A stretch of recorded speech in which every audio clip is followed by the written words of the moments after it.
আপনারা যেমন 51% সমর্থন নিয়েছেন, 70% প্রায় জনগণ কিন্তু গণবিপ্লবের গণভোটের পক্ষে তারা রায় দিয়েছে। গোটা বাংলাদেশ আবার জেগে উঠে গণভোটকে তারা কার্যকর করছে। সংবিধানের প্রতি আজকে বর্তমান সরকারি দলের কেন এত প্রেম জাগ্রত হয়েছে, এটা বাংলাদেশের মানুষের জানার অধিকার আছে। গণভোট অধ্যাদেশ যেটা হয়েছে, এটা একটা অধ্যাদেশ, এটা কোনো সংবিধানের অংশ ছিল।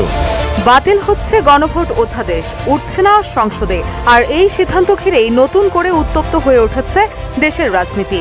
তবে গণভোটের অধ্যাদেশকে বিল আকারে না আনার সিদ্ধান্ত ঘিরে সরকার ও বিরোধী দলের মধ্যে তৈরি হয়েছে মুখোমুখি অবস্থান। সালাউদ্দিন সাহেব, তাদেরকে আমরা বলে দিতে চাই, তারা এক একজন এক এক ধরনের ব্রিফিং দিচ্ছে। আমরা চাই না যে তারা মানুষের মধ্যে একটা বিভ্রান্তি সৃষ্টি করুক। হাইকোর্ট যাকে সাংবিধানিক বলেছেন, আপনারা গায়ের জোরে এটাকে এখন বলছেন অসাংবিধানিক। স্পিকার রুলিং দেওয়ার পরে স্বরাষ্ট্রমন্ত্রী কথা বলতে পারেন না, কেউই কথা বলতে পারেন না, কিন্তু উনি দাঁড়িয়ে কথা বলে যাচ্ছেন। তাহলে এটা কোন জোরে কথা বলছেন? জনগণের রায় গণভোট না মানলে হাসিনার মতো পালাতে হবে, কঠিন হুঁশিয়ারি দিলেন ডক্টর ইউনূস। বাংলাদেশের ইতিহাসে একটা প্যাটার্ন আছে, একটা দল বিরোধী থাকলে যা বলে, ক্ষমতায় গেলে তার উল্টোটা করে। এই প্যাটার্ন নতুন নয়, এটা আওয়ামী লীগ করেছে, বিএনপি করেছে। গণভোট বাতিল করার দুঃসাহস দেখিয়ে কিভাবে নিজেদের বিদায় ঘণ্টা বাজাচ্ছে তা আজ দিনের আলোর মতো পরিষ্কার। কারণ শিশির মনিরের এক ধামাকাদার দাবার চালে তারেকের দল এখন দিশেহারা হয়ে মাথা চাপড়াচ্ছে। দর্শক, আজকে সংসদ ভবনের আলোচনার সমালোচনা শুনে সারা দেশের মানুষ হতভম্ব হয়ে গেছে। কারণ বিএনপি নেতা সালাউদ্দিন আহমেদ গণভোটকে অস্বীকার করতেছে এবং বাতিল করার চেষ্টা করতেছে। এবং এই বিএনপির নেতাকর্মীরা এতদিন কিন্তু সংস্কার এবং সংবিধানের কথা বলে এসেছে। এখন যখন তারা ক্ষমতা পেয়েছে, তখনই কিন্তু তারা এই সংস্কার গণভোটকে অস্বীকার করছে। এবং এই বিএনপি নেতা সালাউদ্দিন আহমেদ গণভোটকে অস্বীকার করার কারণে কিন্তু সারা বাংলাদেশে আলোচনার সমালোচনার ঝড় উঠে গেছে, যা আপনারা এই ভিডিওটা দেখলেই বুঝতে পারবেন। দর্শক, এতক্ষণ দেখছেন ভিডিও শুরুতে শিরোনামের মাধ্যমে কিছু অংশ, এখন দেখবেন পুরো ভিডিও জুড়ে। তার আগে সবার কাছে একটা অনুরোধ করব, যারা আমার চ্যানেলে নতুন আসছেন অবশ্যই চ্যানেলটি সাবস্ক্রাইব করে দিবেন, পাশে থাকা বেল আইকনটি অল ক্লিয়ার করে বাজিয়ে দিবেন। তো দর্শক, চলেন একটা লাইক দিয়ে সম্পূর্ণ ভিডিওটা সবাই ধৈর্য সহকারে দেখতে থাকুন। জনগণ রক্ত দিয়েছে, ত্যাগ করেছে এবং সে ত্যাগের মাধ্যমে আপনারা আজকে এখানে আসতে পেরেছেন। সংবিধানে কি আছে কি নাই সেটা নিয়ে কথা বলছেন, রস্যকার দীর্ঘকার, রস্যই দীর্ঘই সেগুলি নিয়ে বিতর্ক করছেন, কিন্তু ভুলে যাচ্ছেন জনগণই কিন্তু সবচাইতে উপরে। ডক্টর ইউনূসের এই যে পয়সা খরচ করছে, সেই পয়সাটা কি আমার আপনার নয়? সেটা কি দেশের নয়? তাহলে তারা যে জুলাই সনদ করলো, এটা কি হাসি তামাশার কোনো খেলা ছিল?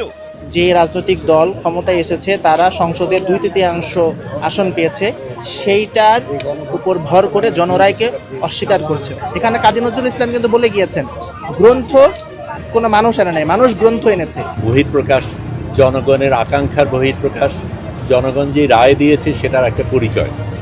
সেই পরিচয়ের কারণেই, সেই আকাঙ্ক্ষার কারণেই আপনারা আজকে সংসদে রয়েছেন। আপনাদের অভিনন্দন জানাই, আপনারা জনগণের আকাঙ্ক্ষা পূরণ করবেন, সেটাই আমরা আশা করি, বিশ্বাস করি।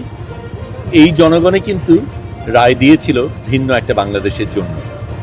আপনারা আজকে সূক্ষ্ম কিছু জিনিস নিয়ে আলাপ করছেন, সংবিধানে কি আছে কি নাই সেটা নিয়ে কথা বলছেন, রস্যকার দীর্ঘকার, রস্যই দীর্ঘই সেগুলি নিয়ে বিতর্ক করছেন, কিন্তু ভুলে যাচ্ছেন জনগণই কিন্তু সবচাইতে উপরে, সংবিধানেরও উপরে। সেই জনগণ অনেক কিছু বলেছে, সংবিধানে অনেক কিছু আছে, অনেক কিছু নেই। সেখানে গণ অভ্যুত্থানের কথা নেই, সেখানে বিপ্লবের কথা নেই, সেখানে প্রধানমন্ত্রীর পালিয়ে যাওয়ার কথা নেই। তারপরেও তো সেই বাস্তবতা আমরা আলিঙ্গন করেছি, কারণ এই মানুষগুলি জনগণ রক্ত দিয়েছে, ত্যাগ করেছে এবং সে ত্যাগের মাধ্যমে আপনারা আজকে এখানে আসতে পেরেছেন। আপনারা যদি সত্যি বিশ্বাস করেন জনগণ সবচাইতে উপরে, আপনারা যদি সত্যি জনগণকে শ্রদ্ধা করতে পারেন, আপনারা যদি সত্যি জনগণকে জানাতে পারেন যে যেই ত্যাগের কারণে তারা আপনাদের এখানে এনেছে সেই ত্যাগের প্রতি আপনারা সম্মান রাখেন, তাহলে আপনাদের এটাকে মেনে নেওয়া দরকার। এতে আপনাদের দ্বিমত থাকতে পারে, আমাদেরও আছে, আরও অনেকেরই আছে। সম্পূর্ণভাবে একমত কোনো ক্ষেত্রে কারো হয় না, কিন্তু মোটা দাগে জনগণ যেটা চেয়েছে সেটাকে শ্রদ্ধা করা আপনাদের কাজ, কারণ জনগণকে শ্রদ্ধা করা আপনাদের কাজ।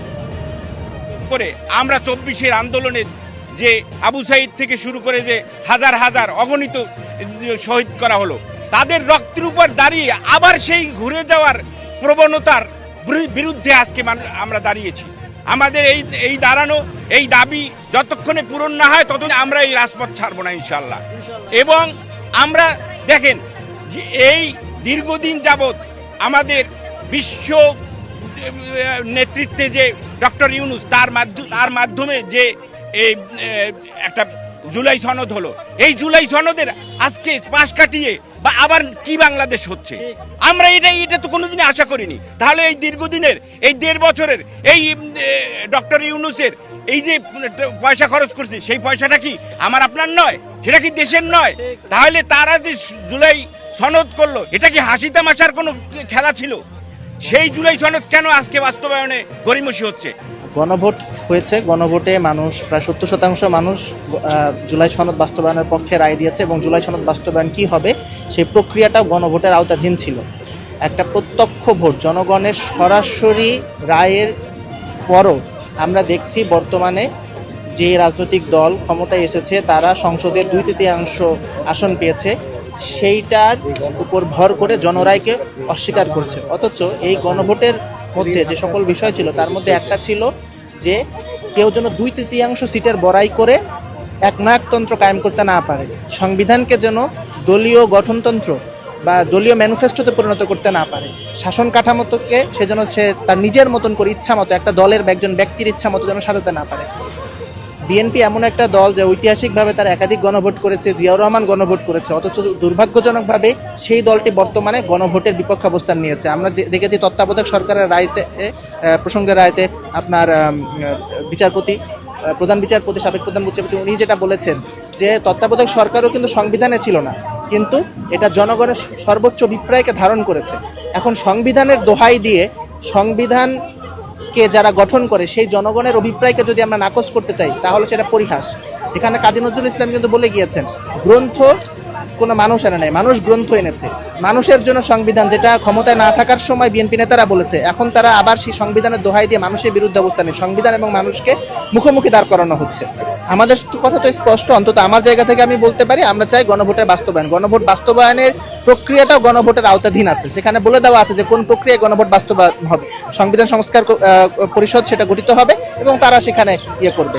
আমরা চাই সেটার বাস্তবায়ন। সহজ তারা বলেছে, এখন তারা আবার সেই সংবিধানের দোহাই দিয়ে মানুষের বিরুদ্ধে অবস্থান নিয়ে সংবিধান এবং মানুষকে দর্শক, সংস্কার এবং সংবিধান এবং গণভোটকে যারা বাস্তবায়ন করবে বলেছিল তারাই কিন্তু আজকে অস্বীকার যাচ্ছে। এই গণভোটকে কিছুতেই তারা বাস্তবায়ন করবে না এবং করতে দিবে না। দর্শক, এই দেশে যারাই ক্ষমতায় আসে না কেন তারাই কিন্তু ক্ষমতাকে ব্যবহার করে এবং দেশকে বিক্রি করে এবং দেশের ভিতর থেকে ইঞ্জিনিয়ারিং করে। তো দর্শক, আজকে এই পর্যন্তই রইল।